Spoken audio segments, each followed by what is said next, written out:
Welcome to special analysis. నేను రమ్మ మండవ. ఈరోజు అనాలిసిస్లో భాగంగా మనం తీసుకోబోతున్న టాపిక్ ఏంటంటే జగన్కే షాక్ ఇచ్చిన కరణం ఫ్యామిలీ అని చెప్పేసి నేను ఒక టైటిల్ పెట్టున్నాను ఈరోజు. ఎందుకంటే ప్రకాశం జిల్లా రాజకీయాల్లో కరణం ఫ్యామిలీకి ఒక సపరేట్ హిస్టరీ ఉంది. ఎస్పెషల్లీ కరణం బలరాం చంద్రబాబు నాయుడుతో సమకాలీకుడు అయిన రాజకీయాల్లో. కానీ ఆయన ఎన్నోసార్లు తీసుకున్న నిర్ణయాలు, కొన్ని దుందుడుకు నిర్ణయాలు అయితే ఉన్నాయో అవన్నీ కూడా ఆయన రాజకీయాల్లో ఆయన సెల్ఫ్ గోల్కి కారణమయ్యాయి. నిజంగా అందుకే చెప్తారు పెద్దవాళ్ళు, రాజకీయాల్లో హత్యలు ఉండవు, ఆత్మహత్యలే ఉంటాయి అనేది. బట్ కరణం బలరాం ఎన్నోసార్లు రాజకీయంగా ఆయన వేసిన తప్పుడు అడుగులు, అంత సీనియర్ నేత అయ్యుండి కూడా జిల్లాలో ఇప్పటి వరకు ఒక మంత్రి పదవి కూడా తెచ్చుకోలేని వ్యక్తిగా ఆయన మిగిల్చాయి. ఆల్మోస్ట్ ఆయన పొలిటికల్ కెరీర్ కూడా క్లోజ్ అయ్యే పరిస్థితి వచ్చింది. ఆయన తీసుకున్న నిర్ణయాలు, అదే ఇందాక చెప్పినట్టు తొందరపాటుతో ఆయన తీసుకున్న నిర్ణయాలు ఈరోజు ఆయన కొడుకైన కరణం వెంకటేష్ కెరీర్ని కూడా దెబ్బేస్తూ ఉన్నాయి. అయితే ఇక్కడే ఇది ఒక క్రూషియల్ పీరియడ్ ఇప్పుడున్న సిచ్యువేషన్ ఆఫ్ ఫ్యామిలీ. అలాంటి సమయంలో Jaganmohan రెడ్డికే Karanam Balaram and family shock ఇచ్చే ప్రయత్నం చేసింది అనేది జిల్లా వ్యాప్తంగా నడుస్తున్న చర్చ. అయితే ఇక్కడ ఏ విషయంలో షాక్ ఇచ్చింది, ఎందుకు షాక్ ఇచ్చింది అనేది కూడా మనం తెలుసుకునే ప్రయత్నం చేద్దాం. ఆల్రెడీ మనం చెప్పుకున్నాం కరణం బలరాం గురించి ఎన్నోసార్లు. ఒక దశలో ఆయన ప్రకాశంలో పులి అనిపించుకున్నారు. అలా ప్రకాశం జిల్లా రాజకీయాలను చక్రం తిప్పిన నేతగా అప్పుడు పేరుండేది ఆయనకి.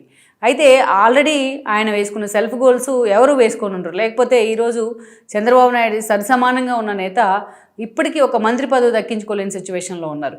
సరే, ఓవరాల్గా మనం చూస్తే అటు అద్దంకి కాన్స్టిట్యున్సీలో కరణం వర్సెస్ గొట్టిపాటి అనే ఈక్వేషన్స్ చాలాసార్లు వచ్చాయి. అంతకుముందు మార్టూరు కాన్స్టిట్యున్సీ, ఆ తర్వాత అది డీలిమిటేషన్లో భాగంగా మళ్ళీ అద్దంకిగా మారింది. అప్పటి నుంచి కూడా అనేక ఇష్యూస్, ఆ జైలుకి వెళ్ళిన సందర్భాలు కూడా ఉన్నాయి తన కేసులో ఇరుక్కొని కరణం బలరాం. అక్కడి నుంచి మనం చూసినట్లయితే ఎస్పెషల్లీ గొట్టిపాటి ఫ్యామిలీ నుంచి గొట్టిపాటి రవి పొలిటికల్ ఎంట్రీ ఇచ్చిన తర్వాత కరణం హవా కొంత తగ్గుతూ వచ్చింది. నిజంగా ఆయనకి థ్రెట్గా మారారు, రవి పొలిటికల్ థ్రెట్గా మారారు. అలా ఫస్ట్ మనం చూసినట్లయితే గొట్టిపాటి రవి కాంగ్రెస్ నుంచి కరణం బలరాంను ఓడించి మొదటిసారి ఎమ్మెల్యే అయ్యారు. ఆ తర్వాత వైఎస్ఆర్సీపీకి వచ్చారు. ఆయన కొడుకును ఓడించి మరోసారి ఎమ్మెల్యే అయ్యారు. ఆ తర్వాత రోజుల్లో టీడీపీకి వచ్చారు 2014 ఎన్నికల పరిణామాల తర్వాత. ఆయన టీడీపీలోకి రావడానికి కరణం బలరాం తీవ్రంగా వ్యతిరేకించారు. చంద్రబాబు నాయుడుని కూడా టార్గెట్ చేశారు. ఇక లాస్ట్ మినిట్లో చీరాల ఇన్ఛార్జిగా ఉన్న ఆమంచి వైసీపీలోకి వెళ్ళిన కారణంగా కరణం బలరాంని కన్విన్స్ చేసి మరీ చంద్రబాబు నాయుడు ఆ రోజున చీరాలకు పంపించారు. చీరాల నుంచి బలరాం పోటీ చేసి అంతటి క్రైసిస్లో కూడా గెలిచారు. ఆయన గెలిచిన కొద్ది రోజులకే ఆయన బాలనేని అండతోని వెళ్ళి వైఎస్ఆర్సీపీలో చేరారు. అప్పటికి ఆమంచితో ఆయనకు విభేదాలు ఉన్నాయి. ఆమంచి అక్కడ పార్టీ అధికారంలో ఉన్నప్పటికీ ఈయన ప్రతిపక్ష ఎమ్మెల్యేగా ఉంటే ఒక అన్అఫిషియల్ ఎమ్మెల్యేగా ఉండేవాళ్ళు. సో ఆ ఆమంచి బాగా తట్టుకోలేక పాపం ఆయన పార్టీని వీడి వెళ్ళిపోయినారు. వెళ్ళిపోయిన పరిస్థితుల్లో ఆయన వెళ్ళినా కూడా ఆమంచితో అదే సఫికేషన్ ఉండేది. ఇక ఒక దశలో డైరెక్ట్గా అధిష్టానం ఇన్వాల్వ్ అయ్యి ఆమంచిని పర్చూరు ఇన్ఛార్జిగా పెట్టిన ఆమంచి చీరాలే నా నియోజకవర్గం అనేవాళ్ళు. లాస్ట్ మినిట్లో కూడా ఆయనకు వైఎస్ఆర్సీపీ నుంచి బయటికి వెళ్ళిపోయి చీరాల నుంచి కాంగ్రెస్ తరపున పోటీ చేసి 40,000 ఓట్లకు పైగా ఓట్లు తెచ్చుకున్నారు. సో అలా కరణం బలరాము వారసుడు మొన్న బరిలో దిగితే ఆయన చీరాల నుంచి కొండయ్య బరిలో దిగారు టీడీపీ నుంచి. ఈ ఓట్ల చీలిక కారణంగా ఎవరైతే ఆమంచి చేసిన ఓట్లు చీల్చిన విధానం ఏదైతే ఉందో అది కొండయ్యకి లాభించింది. కరణం బలరాం వారసుడు అయిన వెంకటేష్ మరోసారి ఓడిపోవడం జరిగింది. గతంలో బుజ్జి చేతిలో ఒకసారి ఓడిపోయారు ఆయన 14లో, మళ్ళీ మొన్న ఓడిపోయారు ఆయన కొండయ్య చేతిలో చీరాల్లో. వైఎస్ఆర్సీపీ పూర్తిగా 11 సీట్లకే పరిమితమైంది. వైఎస్ఆర్సీపీలో తన ప్రస్థానం ఏంటి అనేది కరణం బలరాం ఫ్యామిలీకి సంబంధించి ఒక బిగ్ క్వశ్చన్ ఈరోజు. ఎందుకంటే వైఎస్ఆర్సీపీలో ఉంటే తనకి ఎగ్జిస్టెన్స్ ఉంటుందా ఉండదా అనేది ఇంకొక పెద్ద సందేహం. ఇప్పటికే ఆయన వెంట నడిచిన పోతులు సునీత లాంటి వాళ్ళు కూడా పార్టీని విడిచిపెట్టి ఇటీవలే బీజేపీలోకి వెళ్ళిపోయినారు. ఈరోజు కరణం బలరాం తనకు పరిచయం ఉన్న టీడీపీలోకి వెళ్దామంటే ఆల్రెడీ అక్కడ డోర్స్ క్లోజ్ అయిన పరిస్థితి ఉంది.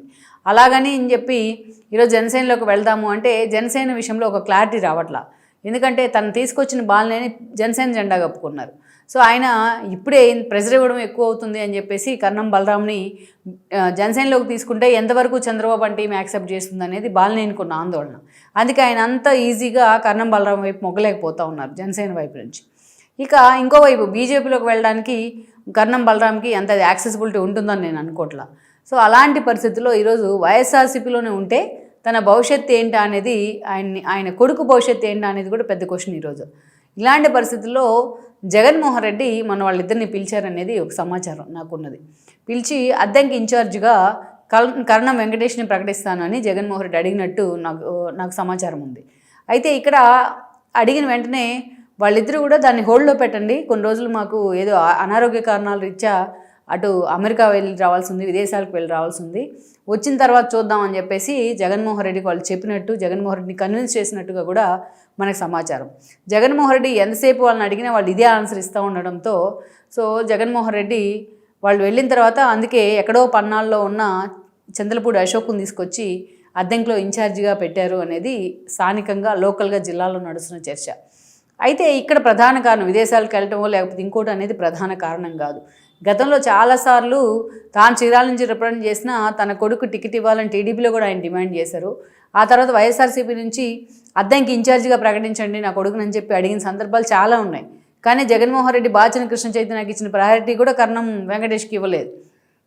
దెన్ మొన్నటి ఎన్నికలకు ముందు కూడా చాలాసార్లు అడిగారు కర్ణం బలరాం, అయినా అప్పుడు ఇవ్వలేదు జగన్మోహన్ రెడ్డి. అంతేకాదు ఎన్నికల నాటికి ఈ సమీకరణాలు మారిపోయి ఇంకేదైనా జరగవచ్చు, అందుకే టూ ఎర్లీ అవుతుంది ఇప్పుడే ఇన్ఛార్జిగా ప్రకటిస్తే అనేది ఒక వాదన.